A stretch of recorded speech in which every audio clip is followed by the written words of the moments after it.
आप सब लोग। आई होप कि आप सब लोग अच्छे होंगे। दोस्तों आज मैं जम्मू आई हुई हूँ और आज जो मेरा एक्सपीरियंस रहने वाला है वो बहुत ही ज़्यादा एक्साइटमेंट वाला रहने वाला है, क्योंकि हम बाकी बाऊ आए हुए हैं और लेज़र लाइट शो देखने के लिए। और देखिए ये मैं आपको बाकी बाऊ जो फाउंडेशन म्यूज़िकल शो का गेट है वो दिखा रही हूँ। तो सामने आप दो गेट देख रहे हैं, एक एक्वेरियम पार्क गार्डन का गेट है और दूसरा ये जो रेड कलर का है गेट एंट्री, जो मेन एंट्री यहाँ से है फाउंडेशन शो की। जैसे ही हम अंदर आते हैं और एंट्री गेट की सबसे पहले आपको टिकट लेनी पड़ेगी, जो कि 24 रुपीज़ है। और लेफ़्ट साइड आप जो देख रहे हैं वो फाउंडेशन शो की 100 रुपीज़ फ़ीस है। तो सेकेंड गेट के अंदर चलते हैं पहले। दोस्तों ये एक्वेरियम पार्क गार्डन है, ये भी काफ़ी खूबसूरत है अंदर से देखने में। और अभी फ़िलहाल तो डार्कनेस है, तो यहाँ से भी आप फाउंटेन शो देख सकते हैं, क्योंकि ये भी 2 डिवाइड पार्टीशंस कर रखे हैं इसके। तो आप इजीली यहाँ पे भी खड़े होकर फाउंटेन शो देख सकते हैं। चलिए मैं आपको फाउंटेन शो की ओर ले जाती हूँ।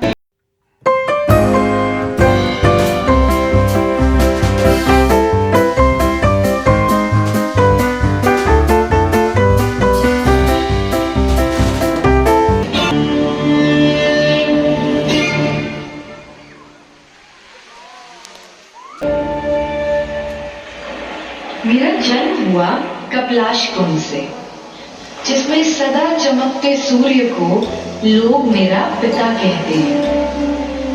वैसे कौन कन्या अपना मायका छोड़ना चाहती है? मैं भी नहीं चाहती थी। पर एक दिन देवता जैसे राजा पहड़ मेरे पास आए।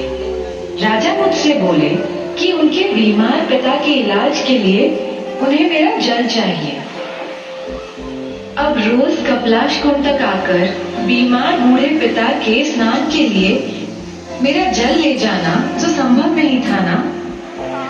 तो मैंने ही कुछ सोचा, फिर मुझसे रुका न गया। मैं उनके पीछे चल पड़ी।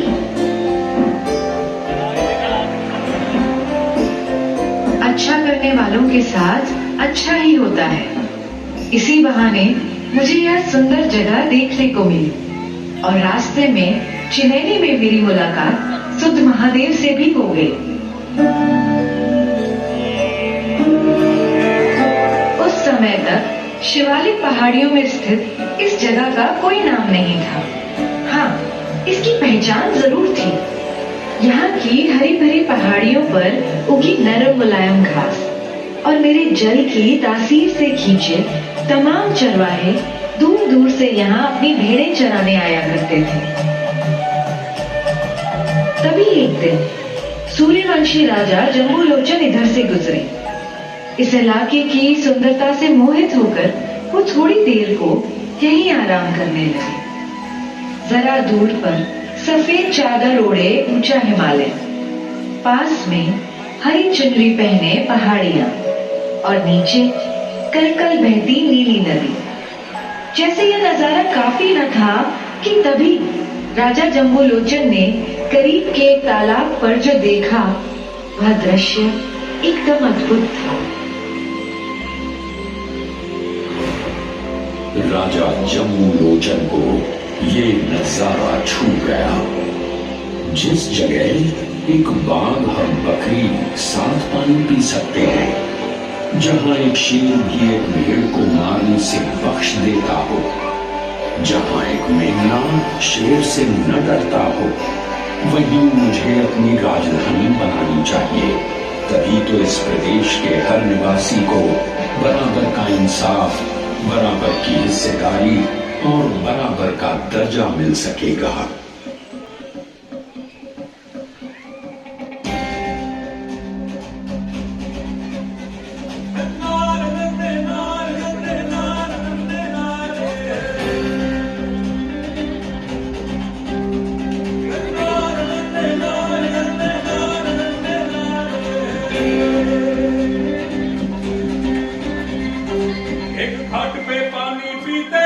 बकरी शेर ऐसे क्षेत्र में ना हो सकता कभी कोई अंधेर, कभी कोई अंधेर।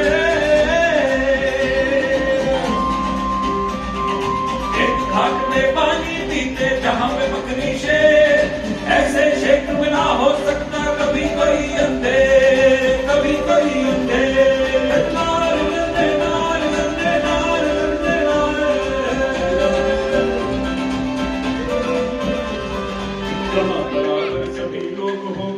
बड़ा ना छोटा रे, कोई बड़ा ना छोटा, ऐसी जगह सत्य जीतेगा। चले न सिक्का खोटा, चले न सिक्का खोटा रे, चले न सिक्का खोटा।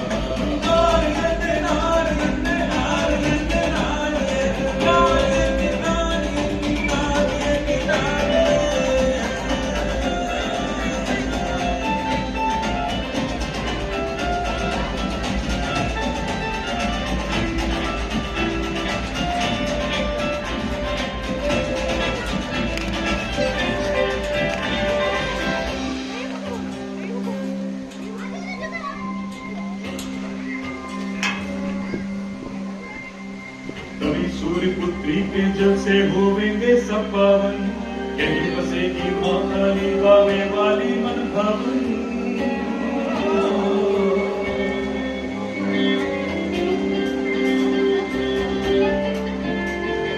होवेंगे सब पावन, होवेंगे सब पावन, होवेंगे सब पावन, होवेंगे सब पावन।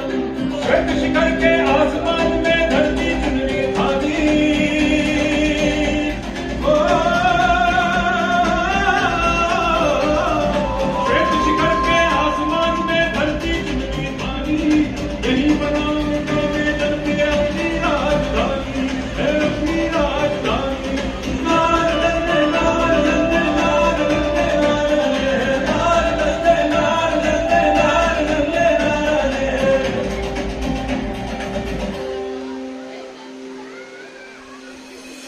और यूं पड़ी जम्बू यानी जम्मू की बुनियाद।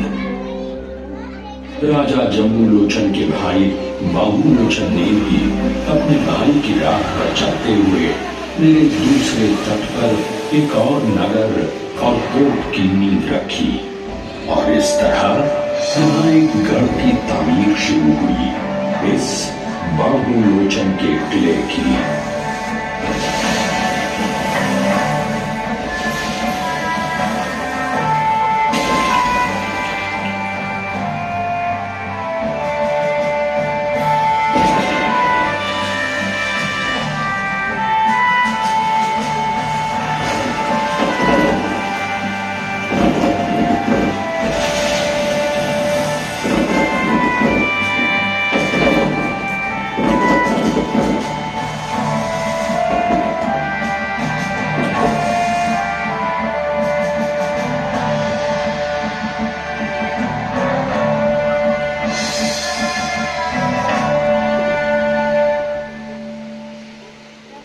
धीरे धीरे जम्मू का नाम और इसके प्यार का संदेश दूर दूर तक फैलने लगा। वैसे इतिहासकार तो ये भी कहते हैं कि सिंधु सरस्वती सभ्यता के दिनों से ही ये इलाका बसा हुआ था, जिसके निशान आज भी मांडा और अखनूर में मौजूद हैं। धीरे धीरे यहाँ सनातन धर्म की निशानदेही करने वाले शैव, वैष्णव और शक्ति मतों के मंदिर मठ भी इस स्थान की प्राकृतिक खूबसूरती में चार चांद लगाने लगे। इसी तरह लगभग गौतम बुद्ध के समय से ही यहाँ बौद्ध मत ने भी अपनी जड़ें जमा ली थी, यानी कि मद्र जनपद और अम्बरन यानी अखनूर में।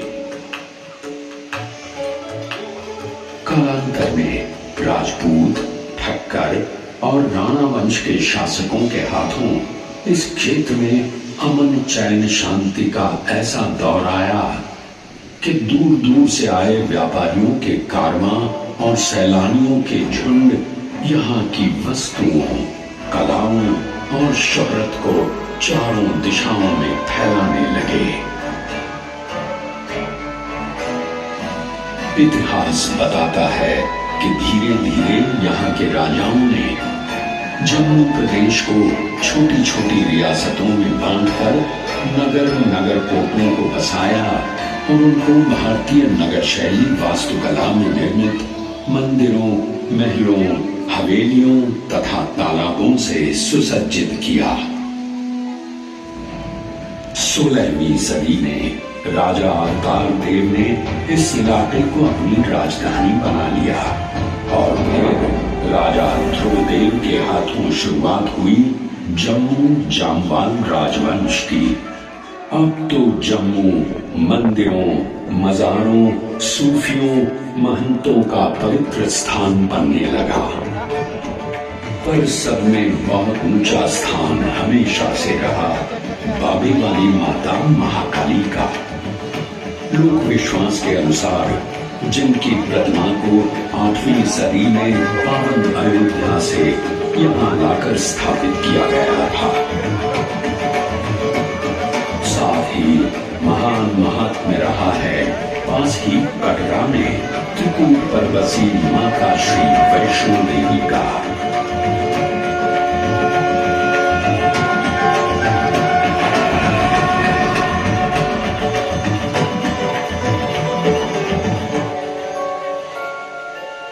मुगलों ने जब सारे हिंदुस्तान को अपनी सल्तनत का हिस्सा बनाया तो भी जम्मू को डोगरों के संरक्षण में ही रहने दिया गया। मध्य 8वीं सदी में राजा रणजीत देव के वक्त में जम्मू की डोगरा रियासत फलने फूलने लगी और उन्होंने तब ही मुबारक मंडी के महलों की नींव रखी। राजा रणजीत देव ने आसपास की 22 रियासतों को जोड़कर एक मजबूत राज्य स्थापित किया और जम्मू शहर दारुल अमन या शांति स्थान कहलाने लगा और यहाँ शांति पाने और अमन के साथ काम करने के लिए हर मजहब के लोग आने और बसने लगे। जहाँ मौलानी बेगम जैसे बड़े लोग यहाँ आ बसे तो वहीं हजारों कारीगर, दस्तकार, कलाकार भी जिनके नाम पर जम्मू में आज भी कई मोहल्ले मौजूद हैं। उधर पास के पंजाब में सिखों का वर्चस्व शुरू हो चुका था। धीरे धीरे जम्मू भी पंजाब केसरी महाराजा रणजीत सिंह के राज्य का हिस्सा बन गया। पर डोगरा राजपूत राजा रणजीत देव की चौथी पीढ़ी से जागीरदार किशोर सिंह की बहादुरी और ईमानदारी को देखते हुए रणजीत सिंह ने किशोर सिंह को जम्मू राज्य की बागडोर सौंप दी। किशोर सिंह के बेटे गुलाब सिंह तो पिता से भी और आगे थे। उन्होंने किश्तवाड़ और राजौरी जैसे उत्तर पश्चिमी सीमा पर नए इलाके सिख साम्राज्य में शामिल किए। गुलाब सिंह ने वीर हरि सिंह नलवा के साथ मिलकर सिख साम्राज्य की उत्तर पश्चिमी सीमा पर पठानों की फौज को भी खदेड़ कर भगाया।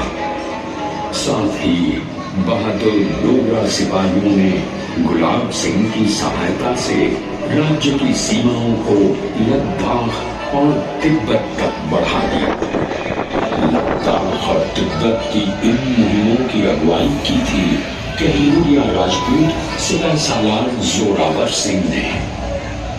उनकी बहादुरी और ईमानदारी के किस्से इतने मशहूर हैं कि लोग उन्हें हिंदुस्तान का नेपोलियन कहते हैं।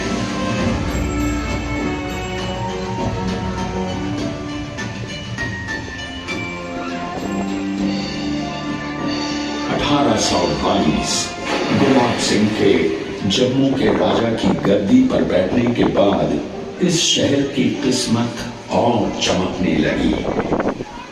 गुलाब सिंह ने अपने राजा बनने का श्रेय गुरु प्रेमदास की भविष्यवाणी को देते हुए उनकी याद में जम्मू शहर के निकट गांव सुई सिमली में रघुनाथ मंदिर का निर्माण करवाया। इस मंदिर के भित्ति चित्र जम्मू कला के उत्कृष्ट नमूने माने जाते हैं। महाराजा रणजीत सिंह की मृत्यु के बाद अंग्रेजों ने उनके बेटे दिलीप सिंह को गद्दी से हटा दिया। अब पूरा सूबाए पंजाब अंग्रेजों के चंगुल में था, पर ये सूरत डोगरों को बर्दाश्त नहीं थी। इसलिए राजा गुलाब सिंह ने अंग्रेजों से अमृतसर में एक संधि की। इस करार के मुताबिक एक नस्ली घोड़ा 3 सोने के तार से कढ़े कश्मीरी शाल, 12 पश्मीना भेड़ें और 75 लाख रुपए नकद का नजराना ईस्ट इंडिया कंपनी को देकर राजा गुलाब सिंह ने जम्मू कश्मीर और लद्दाख को अपनी खुद मुख्तारी में ले लिया और वो रियासत जम्मू कश्मीर के पहले महाराजा बने। महाराजा गुलाब सिंह के बाद उनके प्रतिभाशाली बेटे रणवीर सिंह ने, जो एक बहादुर राजा के साथ साथ धार्मिक एवं जागरूक प्रवृत्ति के व्यक्ति थे, जब जम्मू कश्मीर की बागडोर संभाली तो उन्हीं के जमाने में इस किले यानी किलाए बाबू को फिर से नई तरह से बनाया और सजाया गया। अब जम्मू में भी नए महल, नए बाग, नई इमारतें तामीर की जाने लगी। रणवीर सिंह ने धार्मिक स्थलों का पुनर्निर्माण किया और साथ ही पुरमंडल व उत्तरवाहिनी में मंदिर श्रृंखलाओं का भी निर्माण करवाया एवं इनके साथ मां गंगा की बड़ी बहन मानी जाने वाली नदी देवक के तट पर संस्कृत पाठशाला स्थापित की।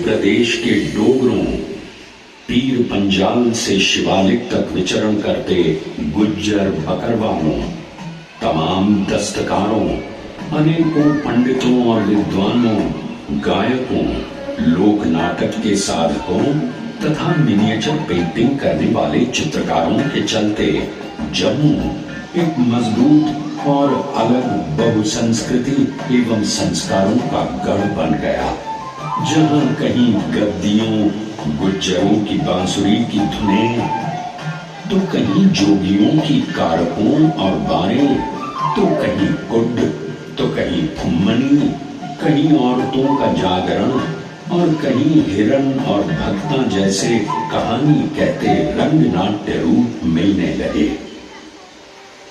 मगर कुछ कहानियां ऐसी भी हैं जो इतिहास के भी पहले की हैं, इसीलिए आगे की कहानी मैं सुनाती हूँ।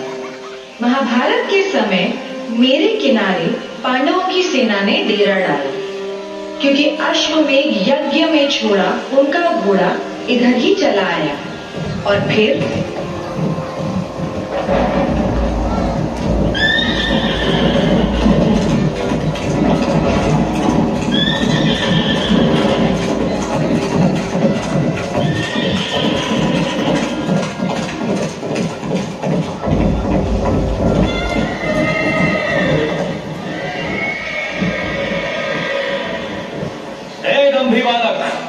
छोड़ दे इस घोड़े को। ये कोई साधारण अश्व नहीं है, ये अश्वमेध यज्ञ का घोड़ा है जिसे पांडवों ने छोड़ा। मैं नहीं जानता किसी पांडव, मैं बस इतना जानता हूं कि एक घोड़ा मेरी मां के खेत में घुस आया। क्या तूने भीम का नाम नहीं सुना? क्या तुझे धर्मराज युधिष्ठिर का नहीं पता? धनुर्धर अर्जुन कर देंगे तेरा काम तमाम। इन सबका नाम लेके मुझे डरा रहे हो या अपना डर दूर कर रहे हो? मैं इन सब में से किसी को नहीं जानता, मैं बस इतना जानता हूं कि इस घोड़े ने मेरी मां गुलाबी की मेहनत को नष्ट किया है। इसकी सजा मैं इस पागल घोड़े को अवश्य दूंगा। अभद्र लड़के, तू क्या सजा देगा? हम अभी तुझे जीवित नहीं छोड़ेंगे अगर तूने इस अश्व को न छोड़ा तो। आक्रमण!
हे वीर बालक, बताओ कौन है तुम्हारे पिता जिनसे तुमने यह अद्भुत धनुर्विद्या सीखी है? मैं किसी पिता को नहीं जानता। मेरी माँ ही मेरी परम पूज्य गुरु है, जिनसे मैंने सारी धनुर्विद्या सीखी। ज्ञान केवल पुरुषों की कपौती नहीं हो।